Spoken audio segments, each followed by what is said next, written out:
Pronto. Então vamos fazer a nossa prece.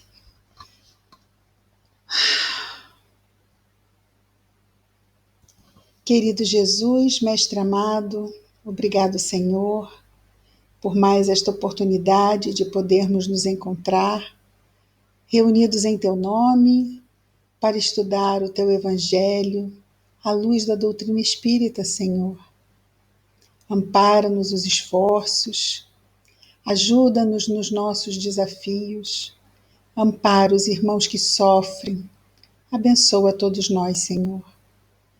Que as Tuas bênçãos estejam em nós e entre nós hoje e sempre. Graças a Deus. Nós estamos vendo juntos a narração de Mateus, no Novo Testamento. Estamos no capítulo 5. Começamos a ver o trecho que fala sobre a missão dos discípulos. Nos colocamos entre eles, na medida em que estamos buscando seguir o Mestre e aprender com ele, a fim, claro, de podermos aproveitar cada vez melhor os nossos dias aqui nesta reencarnação. Paramos aqui no último versículo do trecho da missão dos Espíritos. Jesus ele está aqui no Sermão da Montanha, não é? Capítulo 5, 6 e 7, ainda estamos no capítulo 5 da narração de Mateus, então ainda temos muito Sermão da Montanha pela frente.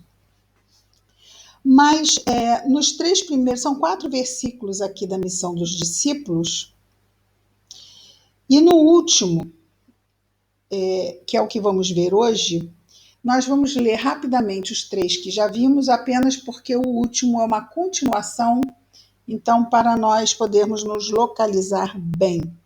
Vejamos. No capítulo 5, no versículo 13, vós sois o sal da terra, se porém o sal tornar-se insosso, com que se salgará?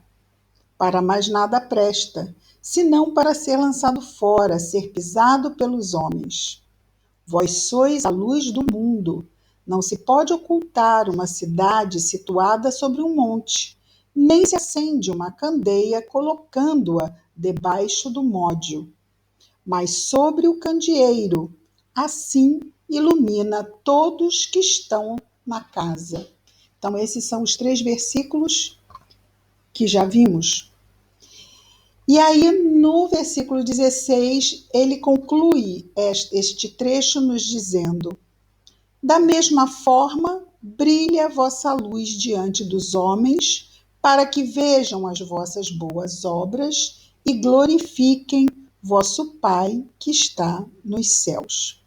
Então, Deus, que criou todo o sistema, claro, que vai secundar todas as leis, mas aqui vemos um importante trecho que poderíamos ligar à lei do progresso. Deus cria o sistema onde a sua criação vai progredir. Estamos, então, num trecho da criação onde há esse progresso moral, estamos já na condição de espíritos. Deus nos coloca na carne e ele tem um propósito. Nós somos seus filhos, somos filhos da suprema luz e, claro, somos suas criaturas, temos a nossa limitação como tal, né? Como criaturas, mas ele nos coloca no mundo, reencarnados, e existe um grande propósito. Na medida em que nós nos melhoramos, e nós nos melhoramos fazendo brilhar em nós a nossa luz. Ora, somos filhos da luz, somos luz, mas ainda não vivenciamos esta luz em nós. Já temos nossos momentos onde, como nós fazemos quando atritamos uma pedra na outra e de vez em quando sai uma faíscazinha, não sai? E aí, quantas vezes podemos até nos surpreender devido a termos uma atitude tão calma, de pacificar uma situação, de harmonizar, de ter uma tolerância que, nossa, mas não é que eu tive uma paciência na qual não estou nem acostumado a ter, e vamos percebendo o quanto temos em nós de potencial para o bem. As leis de Deus, as leis de Deus, as leis de Deus estão em nós. E na medida em que vamos melhorando a nossa performance, vamos melhorando a nossa, vamos dizer assim, atitude diante da lei, agindo cada vez mais de acordo com ela, a nossa luz, a nossa identidade como filhos de Deus vai sendo cada vez mais revelada. Então, nós ainda não nos apropriamos convenientemente, porque ainda estamos na condição de imperfeição, ainda não chegamos sequer ao patamar de espíritos bons, e como espíritos bons, já haverá uma luz visível em nós. Mas como imperfeitos, quando esta luz surge, é como Pedro andando sobre as águas. Ele olha e duvida, e porque duvida, afunda. E nós estamos ainda vivendo este conflito, aquele conflito que Paulo nos revela: o bem que quero não faço, o mal que não quero, isso sim eu faço. Então nós ainda estamos neste conflito do homem velho com o homem novo, com o homem de bem. Ora cedemos ao homem novo, mas ora o homem velho ainda mostra a sua força dentro de nós, aqueles padrões mentais antigos que trazemos do nosso passado espiritual, e se não mantivermos firme vigilância e atenta ligação com o alto, e por isso Jesus fala em oração, mas essa atenta ligação com o alto, podemos cair em tentação, que é o termo que Jesus usa, que é agirmos com aquele homem velho do nosso passado, porque seus padrões ainda estão em nós. Isso é que nos caracteriza como um espírito imperfeito ainda. E é por isso que estamos num planeta de provas e expiações. Porque ainda há força, sim, com relação ao erro. O erro ainda tem força em nós. Então, quando a gente vê, já falou que eu disse que eu não ia mais falar isso, eu disse que não ia mais falar assim, eu disse que não ia mais discutir dessa forma, eu disse que ia ter mais paciência. Mas quando eu vejo, eu falei, quando eu vejo, eu não tive paciência, quando eu vejo, eu me irritei, quando eu vejo, eu atropelei, quando eu vejo, eu me atropelei. Mas Deus sabe quem nós somos. Nós é que ainda não tomamos posse dessa realidade.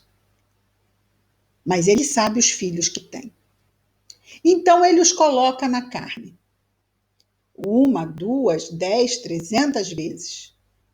Porque vai ser na vivência, porque a providência divina vai nos suprir de todas as experiências que temos necessidade para esse exercício constante que precisamos empreender.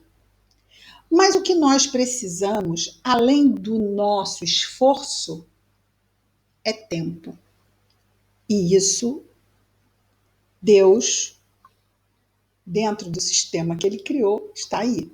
Ele nos dá o tempo, Ele nos dá os recursos e nós entramos com o esforço. Porque também a vigilância exige de nós esforço.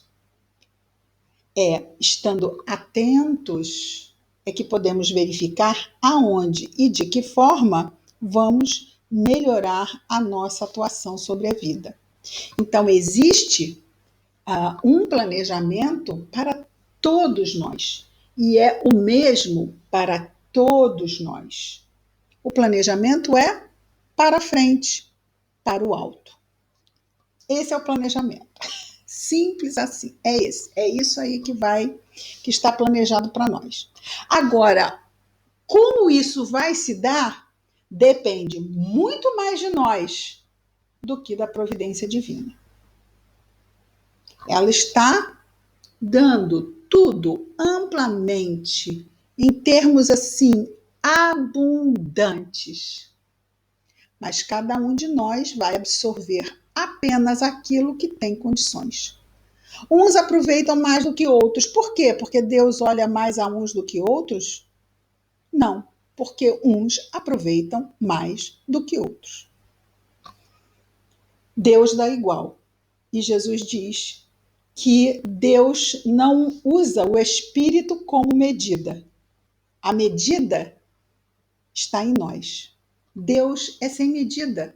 Ele é infinito, até mesmo na sua generosidade de nos fornecer recursos. Mas nós temos uma limitação na absorção e no aproveitamento desses recursos. É a nossa limitação que dá a medida.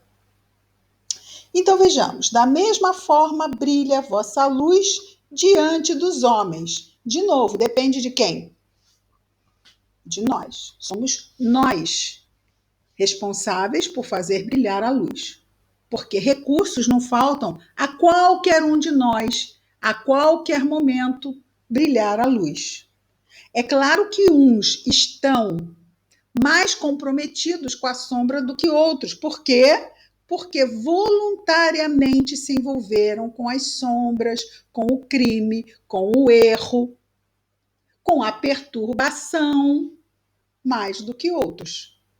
Então, para alguns se torna até, porque a medida está muito restrita, porque nós mesmos nos incumbimos de, às vezes, restringir por demais o aproveitamento dos benefícios que a providência nos oferece. Então, da mesma forma, brilha a vossa luz diante dos homens para que vejam as vossas boas obras e glorifiquem ao Pai. Olha que interessante. Quer dizer que as boas obras que fizermos não nos glorificam. Não é interessante isso? As boas obras que fazemos, Jesus diz que elas não revelam a nossa glória. As boas obras que fazemos revelam a glória de Deus. Porque de quem são os recursos?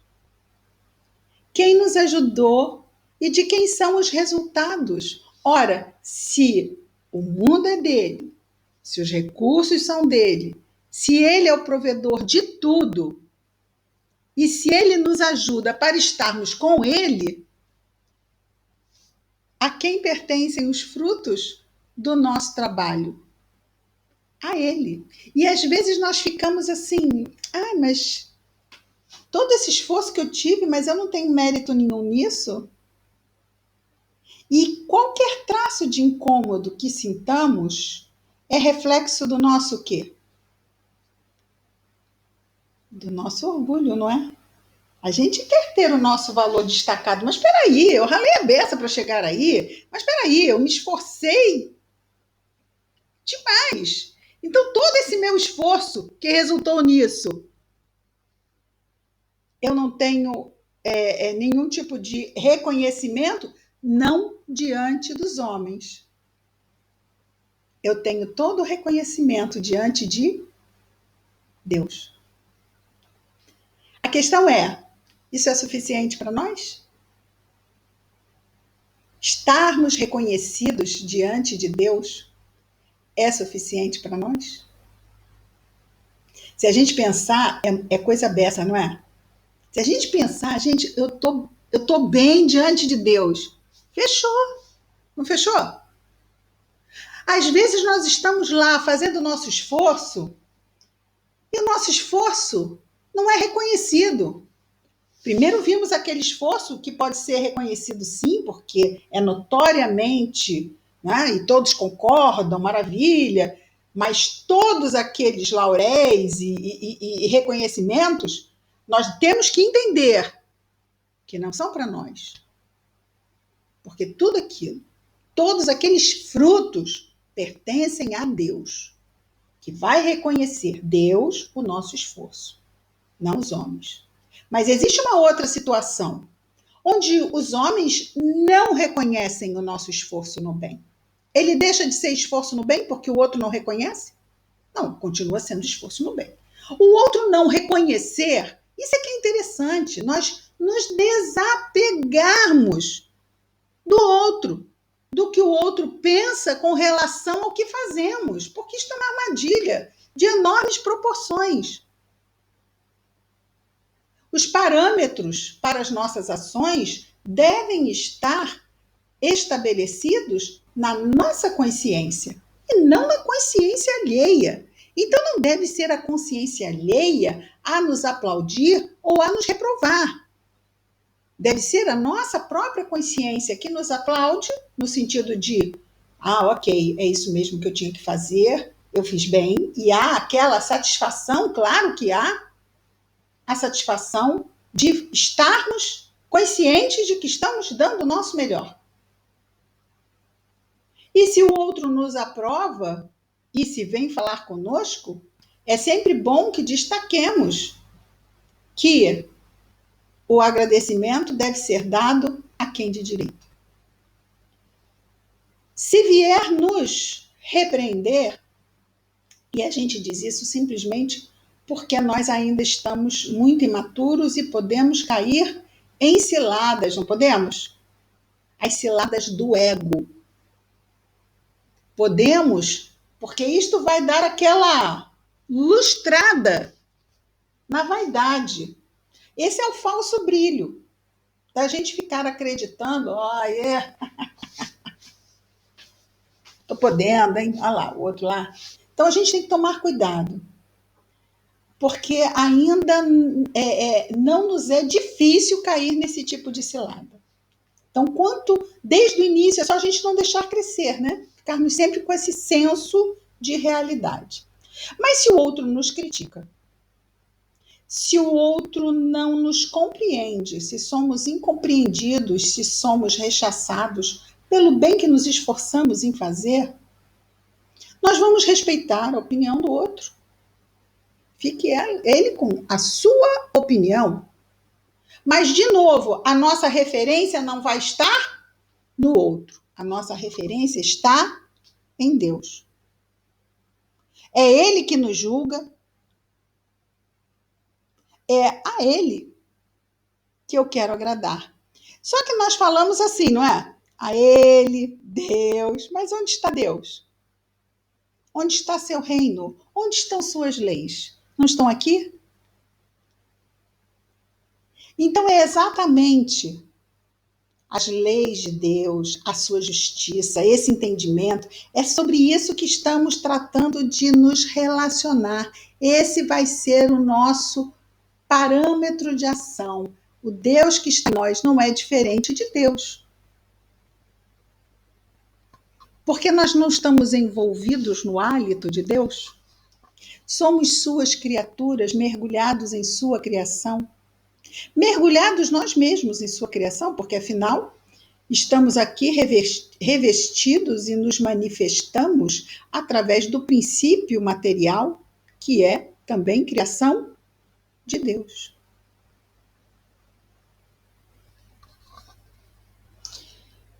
Então,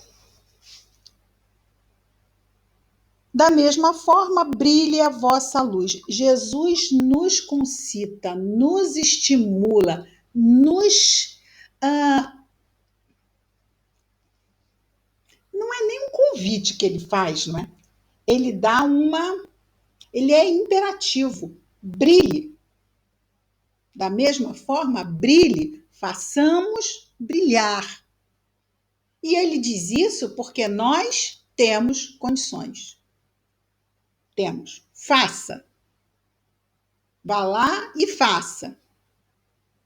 E olha que interessante, para quantos ele disse: levanta-te e anda? Às vezes, a gente pensa assim: ah, mas eu não consigo fazer isso, eu não consigo não me irritar nessa situação.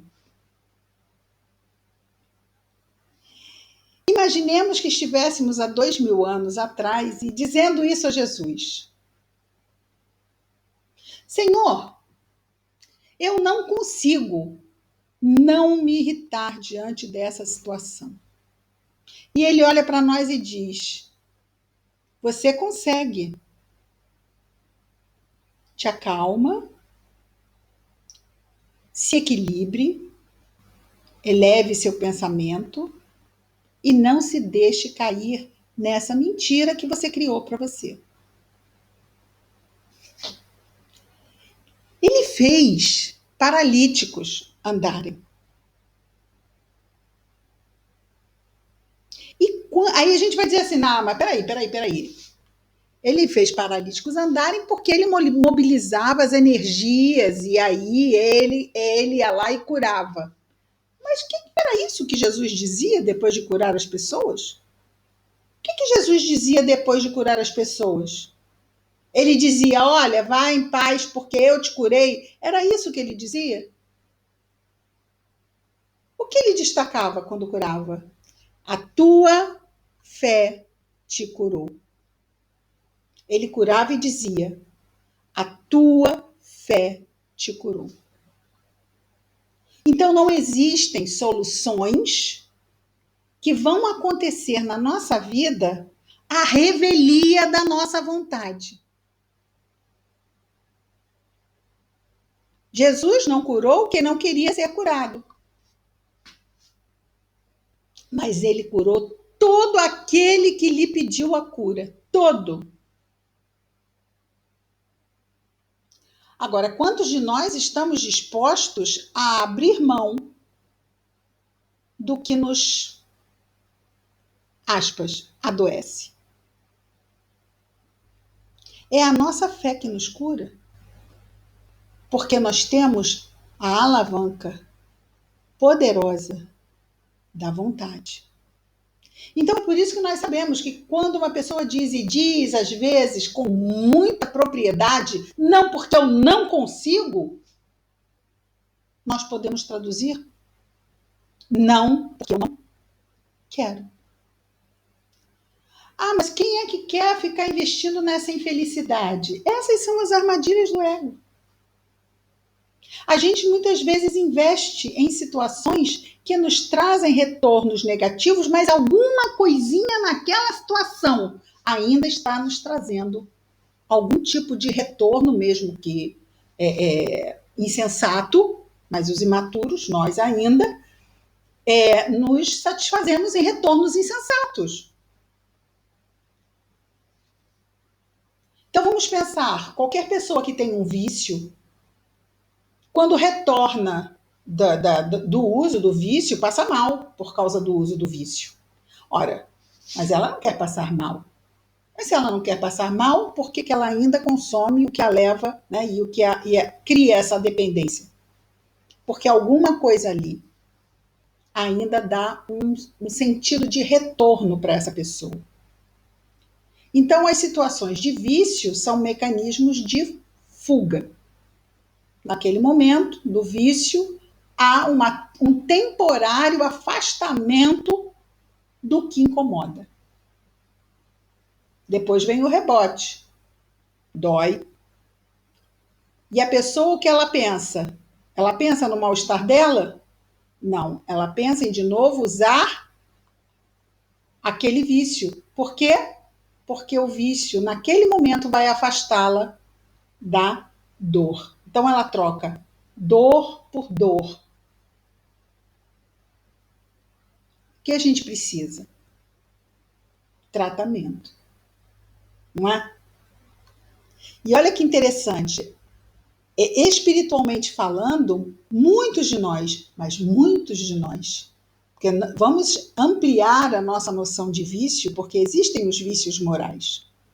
Existem tendências mentais viciosas e a reencarnação é terapia, reencarnar é tratamento também. E somos colocados em vários contextos para que trabalhemos desconstruir estruturas, padrões mentais viciosos, viciantes.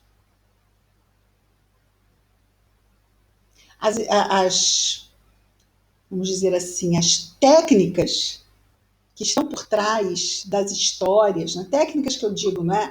Os contextos reencarnatórios que são criados para muitos de nós, se nós fôssemos ver, e às vezes nós temos, por exemplo, nas histórias de André Luiz, por exemplo, ou nas histórias, vamos pegar assim, a própria história do espírito Ivone do Amaral Pereira, da médium.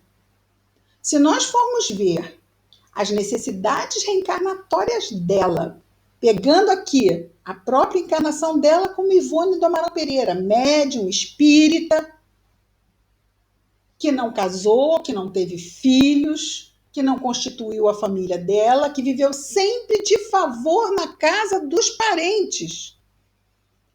Nasceu em 1900, desencarnou em 1984. Foram 84 anos de vida expiatória, em que ela mesmo diz que as únicas alegrias que ela teve, quem deu foi a doutrina espírita. Porque, de alguma forma, davam a ela uma compreensão do seu contexto doloroso reencarnatório que a acalmava. Ela, que havia sido suicida na encarnação imediatamente anterior a Ivone Pereira, e que veio, então, com outros livros que contam encarnações anteriores dela, e é interessante que vamos ver um espírito que nós conhecemos não pessoalmente, mas nós conhecemos através das suas obras, como Ivone, como essa médium dedicada, essa pessoa séria, essa pessoa que busca ter bom senso, que é caridosa, e que nas encarnações anteriores era totalmente doidivanas, impulsiva. Fez várias coisas que magoaram a ela e magoaram os seus queridos. Mas nem dela, nem de nenhum de nós, a providência divina desiste. Por quê? Porque Deus sabe. Tudo é uma questão de tempo e de estímulo. Então, quando nós temos situações de restrição na nossa vida, são estímulos que também nos chegam para estarmos reparando o passado e revendo a qualidade das nossas escolhas, reforçando o bem que existe em potencialidade em nós e fazendo com que o bem se exprima finalmente através de nós, cada vez mais, fazendo brilhar a nossa luz. Se nós pegássemos aqui as nossas histórias, já imaginou se a gente pudesse fazer uma roda de conversa e cada um trouxesse suas últimas 5 encarnações, o quanto nós não íamos aprender? Mas é claro que Deus não dá asa à cobra, não é? Então nós não temos ainda a menor condição desse tipo de roda de conversa. Por isso estamos aqui estudando o Evangelho. E vamos chegar, né? Lá no mundo espiritual, isso pode ser feito. Aliás, na própria colônia que atende os suicidas, nós vamos ter esse tipo de trabalho, não como roda de conversa, porque a mente de suicidas não comporta esse tipo de atividade, mas como terapia.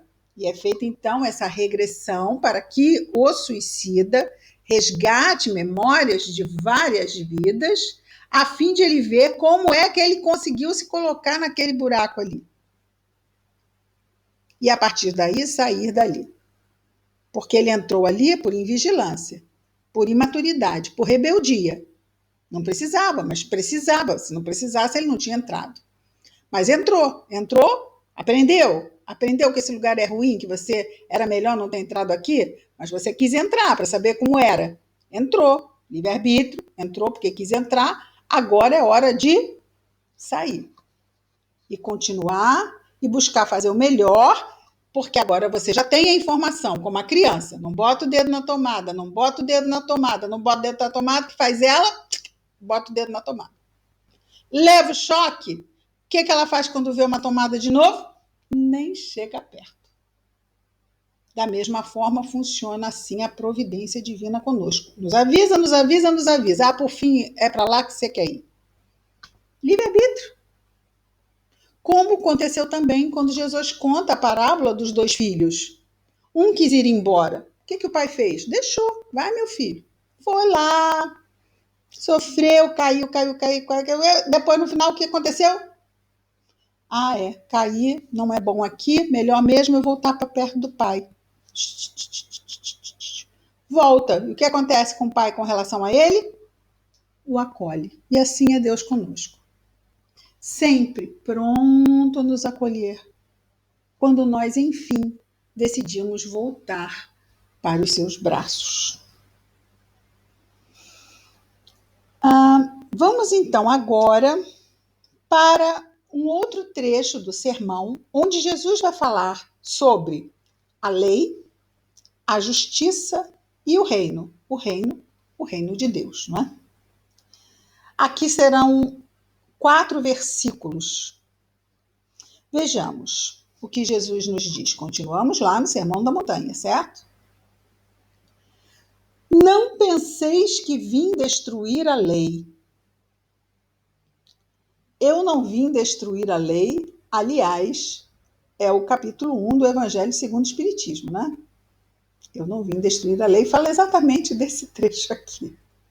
Então, sobre esse texto aqui, temos vasto conhecimento do entendimento que a doutrina espírita nos traz, porque, inclusive, está lá no capítulo 1 do Evangelho segundo o Espiritismo. Não penseis que vim destruir a lei ou os profetas. Não vim destruir, mas cumprir. Pois, amém, amém quer dizer em verdade. Pois em verdade vos digo, até que passem o céu e a terra, não passará um iota. Iota é a menor letra hebraica, o iota. Ela é pequenininha. Então, hoje a gente diria uma vírgula, né? Pequenininha. Até que passem o céu e a terra, não passará um iota ou traço da lei, até que tudo se realize. Então, fiquemos com esses 2 versículos. Vejamos. Não penseis que vim destruir a lei ou os profetas. Eu não vim destruir, mas cumprir. Então, nós sabemos que existem as leis. Aqui é o tempo de Jesus, não é? As leis de Deus e as leis de Moisés. Para os judeus, tinham a mesma força. Deveriam ser cumpridas, ponto. Mas como assim? Quer dizer que as leis de Deus tinham o mesmo, as leis de Moisés tinham o mesmo peso que as leis de Deus? Exatamente. E eram vigiados, os judeus eram vigiados pelos fariseus. Os fariseus eram aqueles que conheciam a lei e ficavam vendo se os seus preceitos eram cumpridos. Mas isso envolvia as leis de Moisés. Não curar, na verdade não é não curar no sábado, mas é não fazer nada no sábado. Sábado era dia, ainda é, não é para os judeus, dia de adoração. Sendo um dia de adoração, não se pode fazer nada, não se pode sequer mover uma cadeira. Tirar a cadeira daqui e botar aqui. Isto é trabalho, não pode se fazer. Não se pode cozinhar, não se pode. Se o animal cair no buraco, vai morrer no buraco, porque não pode ir lá tirar o animal do buraco. Não se pode curar no sábado, porque não se pode mover a cadeira, pode se curar? Mas espera aí, isso é a lei de Moisés. Não é a lei de Deus. O que se tinha de lei de Deus aqui quando Jesus chegou? Os 10 mandamentos. Mandamentos. Ou decálogo. Essas são as leis de Deus. E a máxima, né, que resume todas as leis, aqui no caso, que Jesus mesmo traz, né, amar a Deus sobre todas as coisas e ao próximo como a si mesmo, eis aí toda a lei e os profetas. E ele se foca nisso aqui. Isso aqui é secundário. Isso aqui é prioritário. Mas não era assim que era visto. Então, Jesus, para começar, já foi visto com muito maus olhos pelos homens do templo, pelos sacerdotes, pelos fariseus, pelos saduceus, pelos doutores da lei. Por quê? Porque Jesus se atinha ao que era de Deus. E ele fazia, a gente vai dizer assim, mas ele fazia questão de curar no sábado? Não, só que ele não evitava de curar no sábado. Jesus curava pouco? O que vocês acham? A gente sabe de vários que foram curados, mas será que Jesus só curou aqueles que são ditos aqui? Jesus curava dia sim, dia também. Todo mundo, lembra? Ele não deixou de curar ninguém que pediu. Vamos imaginar que Jesus não era procurado por um montão de gente todos os dias da semana. Ele não evitava de curar no sábado, mas é claro que sábado virou notícia, não é?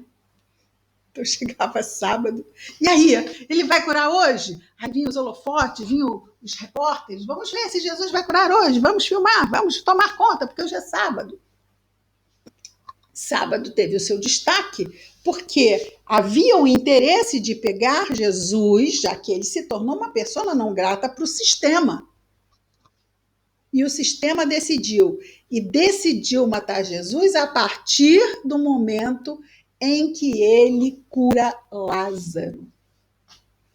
Porque, para todos os efeitos, Lázaro estava morto. Estava 4 dias, dado como morto. Ele estava, na verdade, em estado de catatonia ou catalepsia. Foi dado como morto. Porque Jesus não poderia reavivar alguém que estivesse com os laços fluídicos já cortados pela desencarnação. Lázaro não estava morto. Lázaro estava num estado de morte aparente. Ele deu energia àquele corpo que estava com essa morte aparente e Lázaro sai do túmulo desenfaixando-se, porque ele estava, né, enfaixado, como todos os corpos eram enfaixados e untados, não é, com óleos, eram bálsamos.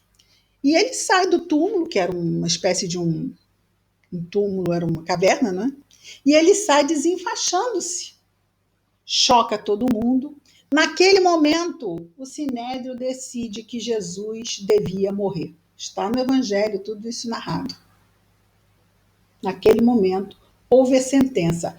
A partir daí, planos e mais planos, tentativas e mais tentativas de conseguir pegar Jesus. Só que toda vez que iam botar a mão nele, fosse no meio de uma multidão, onde fosse Jesus, desaparecia. Temos isso narrado também várias vezes. Desaparecia, no meio da multidão. Era preciso que acontecesse o que aconteceu.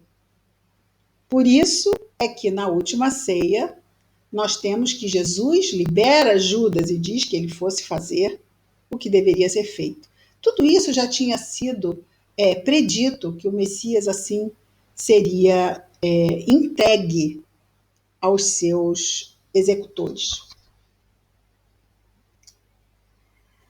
Então, Jesus não veio destruir a lei, nem pensar, mas só que ele só reconhece como lei, claro, Ele veio trazer uma outra revelação das leis de Deus, que é o Evangelho.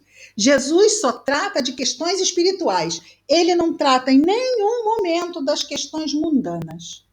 As leis de Moisés são para tratar da dureza do povo hebreu.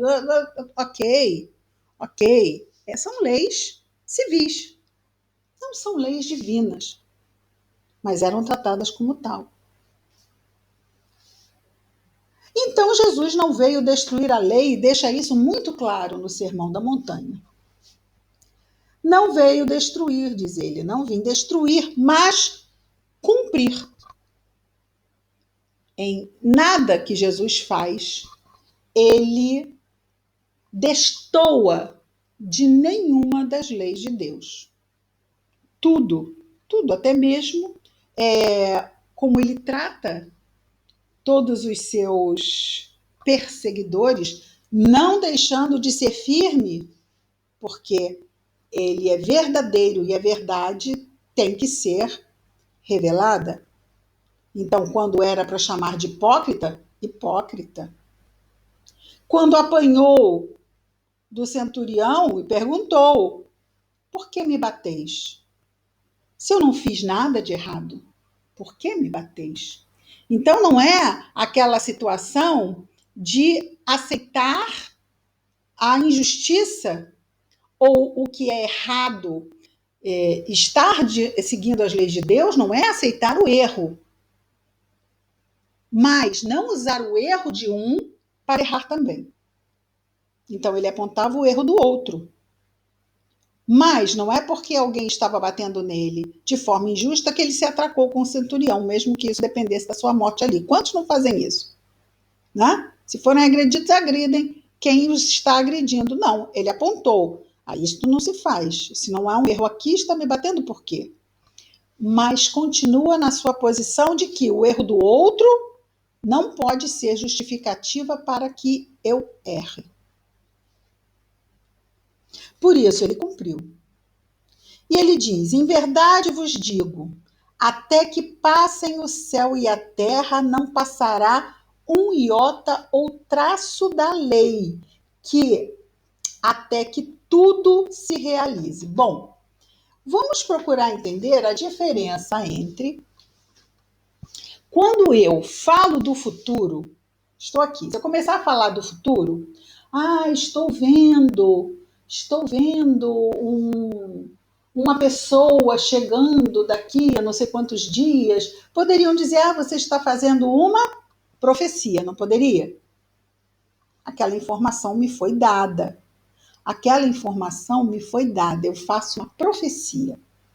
Mas se eu começar a dizer aqui de algo que eu planejei, assim, olha, eu estou planejando o Natal, então eu estou planejando fazer isso, convidar fulano, cicrano e beltrano. Eu estou fazendo uma profecia? O que vocês acham? Eu estou profetizando o meu Natal? Ou eu estou falando do planejamento do meu Natal? Estou planejando, ele vai seguir, vou fazer tudo possível para que ele siga o meu planejamento. Eu não estou profetizando como vai ser o meu Natal. Eu estou falando do que eu sei. Não estou falando do que me é revelado sobre o futuro. Eu estou falando do que eu sei do futuro. Inclusive vai vir Joãozinho, que o Joãozinho já confirmou que ele vem no Natal. Ele vem lá de Botucatu e ele vai vir, nem que seja de ônibus, ele vai estar aqui no Natal. Isso é planejamento. Eu não estou profetizando que Joãozinho virá passar o Natal conosco. Porque aí eu nem teria conversado com o Joãozinho, eu vi em sonho. Seria profecia. Vejamos o que Jesus nos diz. Eu vos digo até que passem, porque Jesus era conhecido naquela época como profeta, porque Jesus fala do futuro. Mas Jesus, ele fala de um futuro que ele sabe, que ele planejou. Nós somos o futuro de Jesus naquela época, não somos? Naquela época, 2000 anos atrás, nós somos o futuro. Então, tudo que aconteceu de lá para cá, Jesus nada profetizou. Jesus falou do que ele sabia. E quando ele diz, não passará nada, vamos traduzir por nada, não vai passar nada, até que tudo se realize. Tudo que passem o céu e a terra. Até que passem o céu e a terra. Até que passem o céu e a terra? O que será isso? Bom, com certeza, ele está falando do futuro, porque nós sabemos que se tem uma coisa que muda com o tempo, é o céu. Mas ele não fala apenas da mudança do céu, ele fala também da mudança da terra. Se a terra não fosse mudar, se fosse só uma questão de mudança no mundo pelo fator tempo, ele poderia dizer que até que passe o céu, mas ele não fala só do céu, ele fala da terra. Se ele fala da terra, a terra vai mudar. E a gente sabe que a terra vai mudar. Olha o planejamento. Ah, então ele está falando da mudança da terra, mas é geológica? Jesus não trata de questões materiais. Jesus trata de questões espirituais. Sendo assim, é a terra espiritual.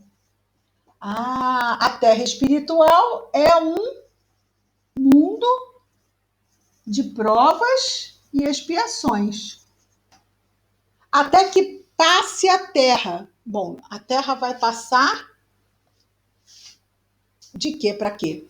Vai passar de um mundo de provas e expiações para mundo de regeneração. Então, até que passe o céu e passe a terra. Para isso acontecer, tudo que está planejado tem que acontecer. Enquanto não acontecer tudo que tem que acontecer, essa mudança não vai se dar. O único detalhe é que quem sabe o que são todos os traços e iotas é Jesus, não é?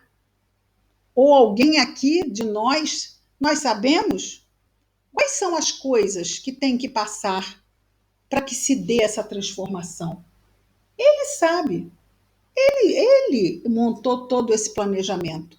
Então, ele sabe exatamente quais são as fases, o que cada fase marca, né? O que vai marcar cada fase, o que vai acontecer para marcar cada fase, porque mudança, transformação, não acontece como um Alka-Seltzer, um sal de frutas, não é?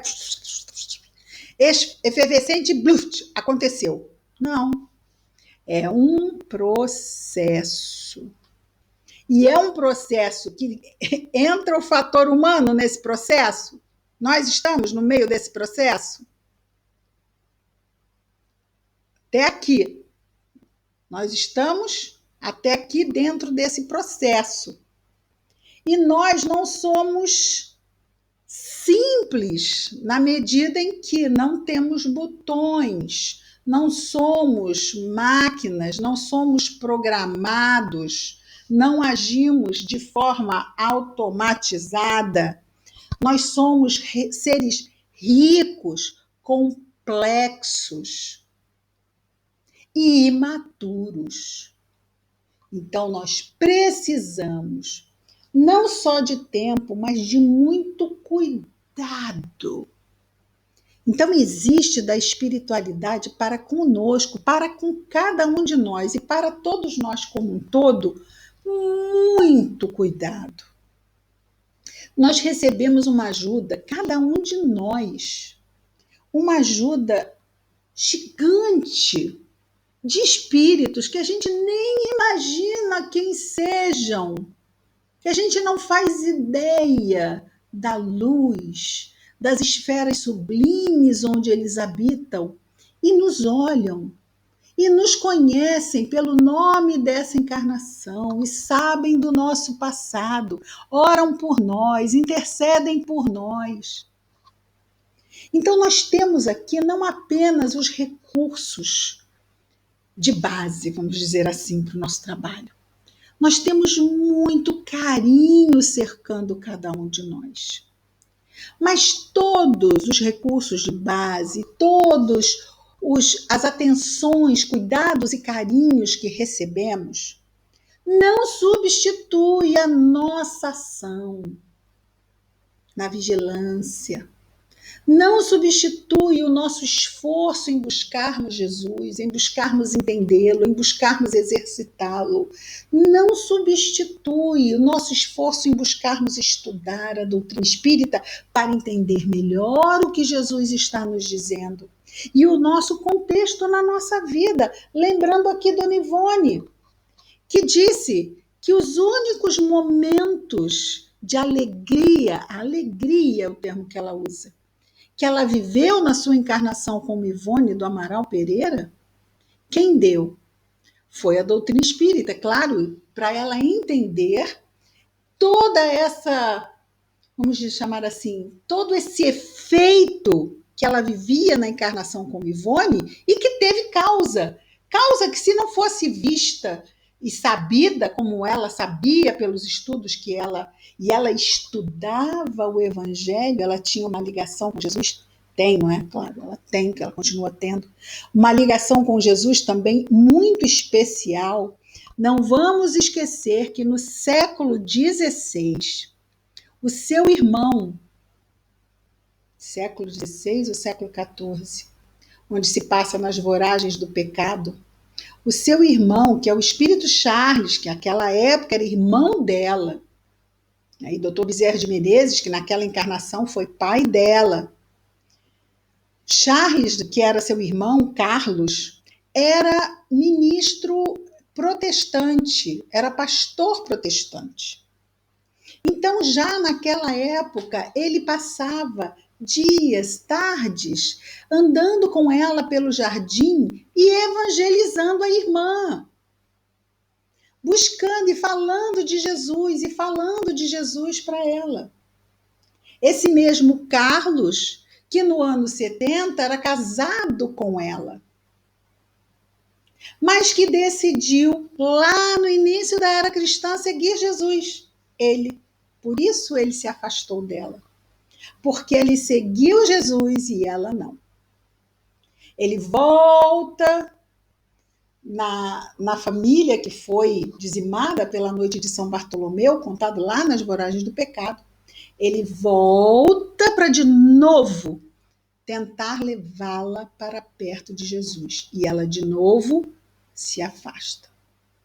Como Ivone Pereira, ela vem definitivamente, claro, já desde a colônia Maria de Nazaré, mas ela vem como Ivone Pereira já determinada. Então, houve um corte quântico, só para terminar, houve um corte quântico na vida de Dona Ivone, que foi esse encontro que ela teve, muito provavelmente depois do seu suicídio, em que ela, enfim, percebeu que nada mais poderia ser a mesma coisa. E aí ela impregna o seu caminhar espiritual de forma totalmente diferente do que jamais havia sido.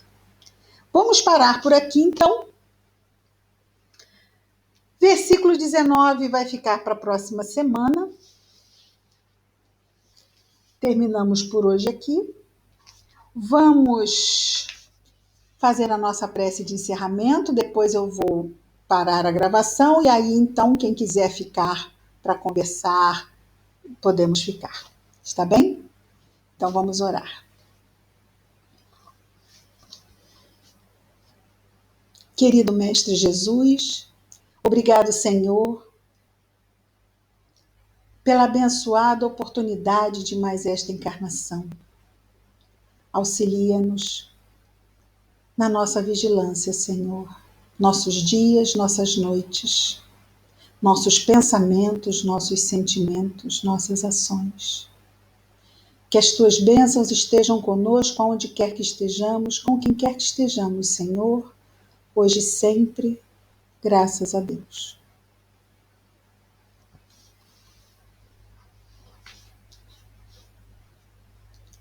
Boa noite a todos, boa semana,